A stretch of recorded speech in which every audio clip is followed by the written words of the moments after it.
E do Oppenheimer você não curte, não, cara? Você não gostou do filme?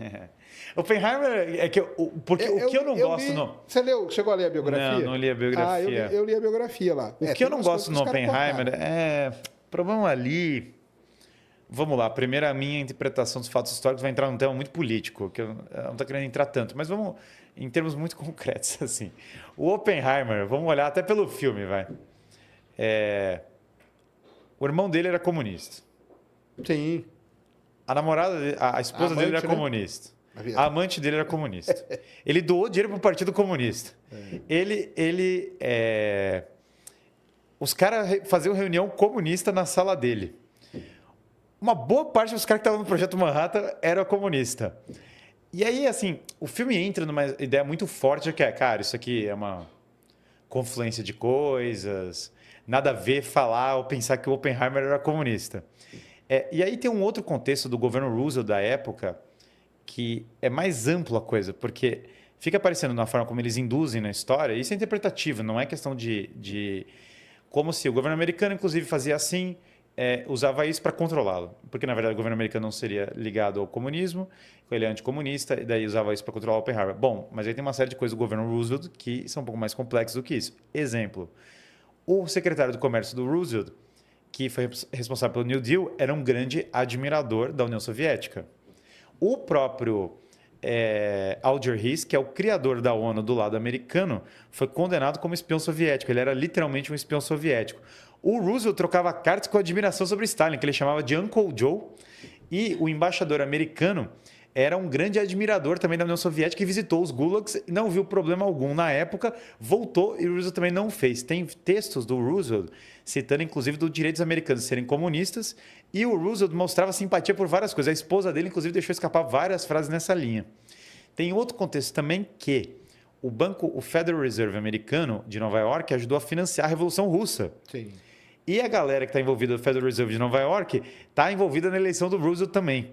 Ou seja, na verdade, não só... Mas ali aquele período ali é um período complicado porque, na verdade, os Estados Unidos está do lado da União Soviética, né? Os Estados Unidos era aliado, mas olha que curioso. Mas eles já estavam preparando o que ia vir depois, Pois né? mas olha só que curioso. Em certa medida... porque, por exemplo, o Partido Socialista Americano é mais antigo que o russo. E os americanos ajudaram a fundar o russo, não o contrário. Isso é uma coisa que quase ninguém sabe. Porque a primeira internacional comunista foi em Londres. E de Londres ela migrou para Nova York. Em Nova York já tinha uma série de estruturas do Partido Comunista que migraram. Por exemplo, a era progressista americana começa em 1895, uma coisa que quase ninguém sabe.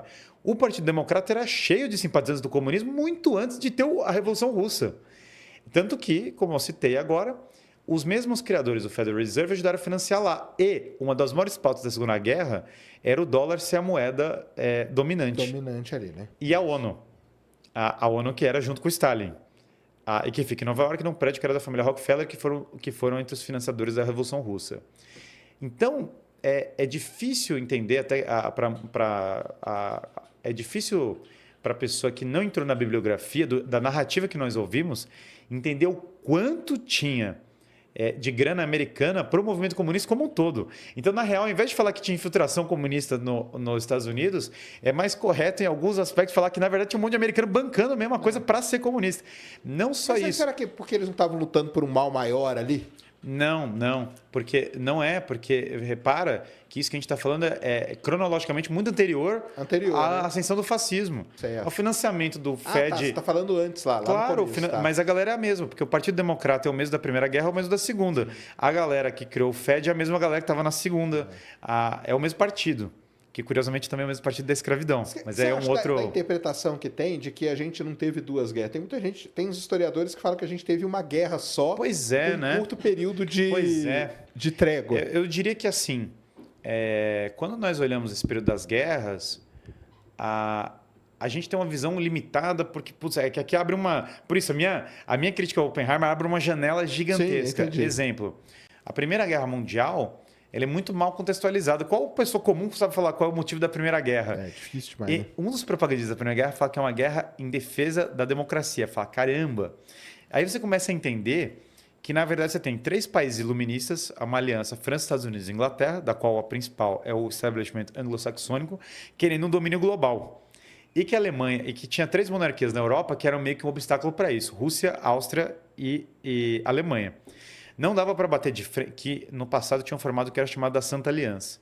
Não dá para bater de frente com os 3 juntos. Resultado que a estratégia melhor era jogar um contra os outros 2.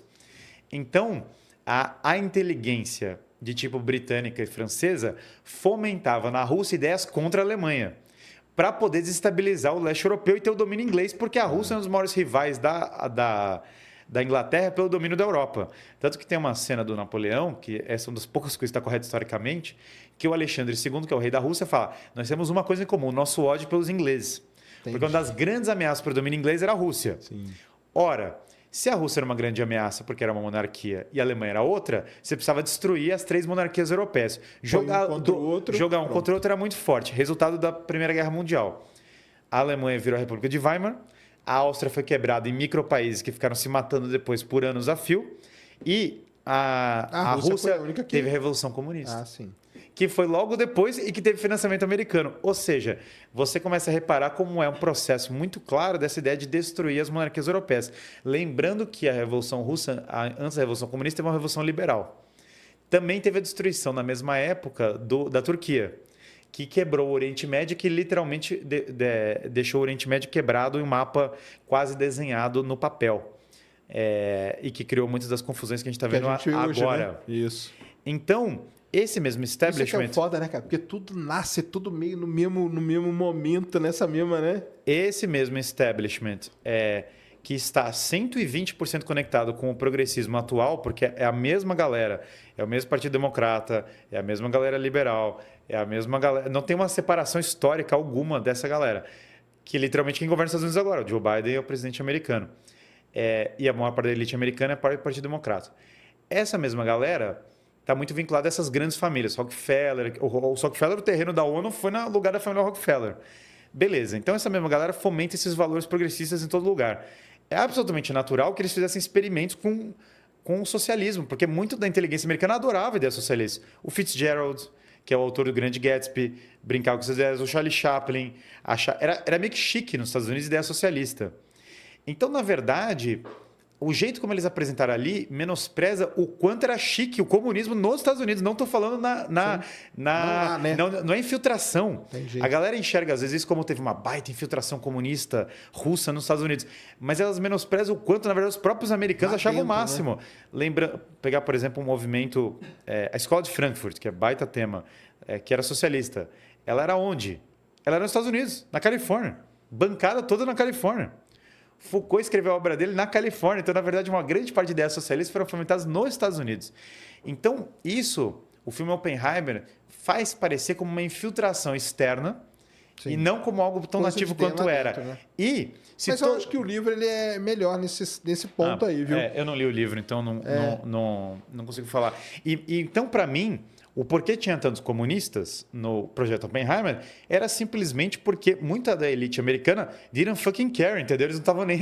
Eles estavam se lixando se era assim. Eles até achavam, em muitos deles, depende do caso, né? Quem é o cara? Achavam até uma boa. Um Alger Reis da vida, por exemplo, acharia uma boa. Quando a gente olha, então, para a história, eles não estavam nem aí se ia ter muita gente comunista. Eles eram aliados. Aliás, eles protegeram Stalin. E, aliás... muitos deles sabiam dos campos dos gulags, o que é meio bizarro você imaginar, sabe? Porque você pensa, às vezes, a guerra nisso. Beleza. Vazaram para a União Soviética. Sim. O Oppenheimer não está envolvido? Bom, até consigo levar a sério que ele não está envolvido. Mas aí vem um problema, no mínimo, de imprudência de quem eram os caras. Porque pensa bem, né? Se havia uma preocupação tão grande, que não havia na época... E, nesse sentido, eu defenderia o Oppenheimer, que o governo não está tão preocupado com isso na época quanto às vezes se imaginaria. Mas se vazaram, e se todo mundo era comunista, obviamente, depois as pessoas da opinião pública... Galera, deixa eu entender... Aí vamos entender anos 50. Galera, deixa eu entender o que está rolando. Vocês botaram um monte de gente que era comunista para fazer o projeto da bomba. E esse negócio vazou, embora, né? Entendeu? Exato, então...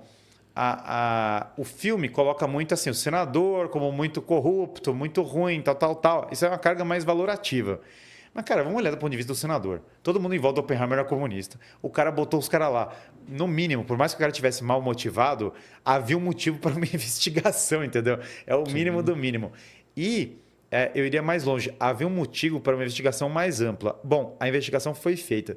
Se nós olharmos, por exemplo, a história dos anos 50, teve um comitê, que é o Comitê Reese, que investigou a infiltração, ou não infiltração, mas a presença de ideias revolucionárias nos Estados Unidos. O Comitê Reese é muito louco a história, porque ele achou que tinha uma galera cheia da grana nos Estados Unidos fomentando essas ideias, e todos os membros do comitê foram ou mortos, ou mortos assim, a gente não sabe, mas morreram em circunstâncias esquisitas, acharam escândalos sobre eles. Então esse é um lado da época que é muito pouco contado. Tem um livro fascinante que chama Wall Street and the Bolshevik Revolution, que conta sobre a influência de Wall Street na Revolução Russa. Tem um livro chamado Witness, do Whittaker Chambers, que é sobre espiões soviéticos na época. Tem Nossa, tem tanto livro sobre isso. Então, eu acho que tem um livro chamado The Creature from Jekyll Island, conta a história do Federal Reserve, que é um baita livro. Então, eu teria uma bibliografia vasta do porquê eu acho que o Oppenheimer, embora tenha estudado muito bem a vida do Oppenheimer para o filme, na minha opinião, é muito infeliz em relação ao contexto político dos Estados Unidos, não de outras coisas dos Estados Unidos naquela época. Fora que eu sou mais contra a bomba atômica do que... Assim, o filme tem críticas da bomba atômica interessantes. Por exemplo, o Oppenheimer chega uma hora que ele tem os negócios tudo branco ali e tal. E o final é muito intenso nessa linha. O Einstein dá uma... O Einstein não gostava dele, né? De jeito nenhum. Não. O Einstein não gostava ninguém da quântica, né? O Einstein ele era revoltado com essa galera da quântica. Mas é interessante porque... E aquelas coisas do Oppenheimer lá, ele viajando na quântica, né? Viajava, mas... E claro, o filme tem ainda um elemento que eu acho que o Oppenheimer fala... Lendo nesses textos hindu antigo e falando dessas coisas da morte e tal. Mas eu vejo algo de muito diabólico na bomba atômica, sinceramente. Sei lá, não tem no filme, as crianças derreteram, entendeu? Salvou vidas, cara, é meio... Eu sou muito da linha que é meio bizarro essa discussão toda, porque são civis e tem as crianças derretendo, e é um negócio meio bizarro, entendeu? E meio que a Alemanha já tinha perdido a guerra, e meio que o Japão... Aí que é a grande questão mesmo, né? E aí virou um debate, claro, e sem entrar no debate, mas E que ele queria mesmo, ele queria matar, era alemão. Ele queria jogar na Alemanha, né? Pois é, né? A pira dele era... Porque... E o maior alvo foram civis japoneses, né? Porque o lance dele, ele pensava muito... Como ele estudou na Europa, né? Ali na Alemanha, e com aqueles caras todos, né? E os caras começaram a ser perseguidos, né? Pelo regime nazista lá. Sim. Ele, na verdade, o ódio dele era focado ali. Tanto que quando já perdeu, ele já fica meio assim, né? Pois é, né? Que é uma coisa... A marinha japonesa já tinha sido meio que derrotada. A Alemanha já tinha se rendido. E tava o quê? 2 dias da tropa do Exército Vermelho chegar ali, né, cara? Então, se você pega na história, assim, os dias, né? É um negócio muito... Pois é. Então, esse período todo... Mas aí eu acho que já era o lance dos caras pensando no depois. Sim, entendeu? com certeza. Deixa eu colocar minha força aqui. Vocês vão eu não tenho dúvida em relação a isso. E pronto.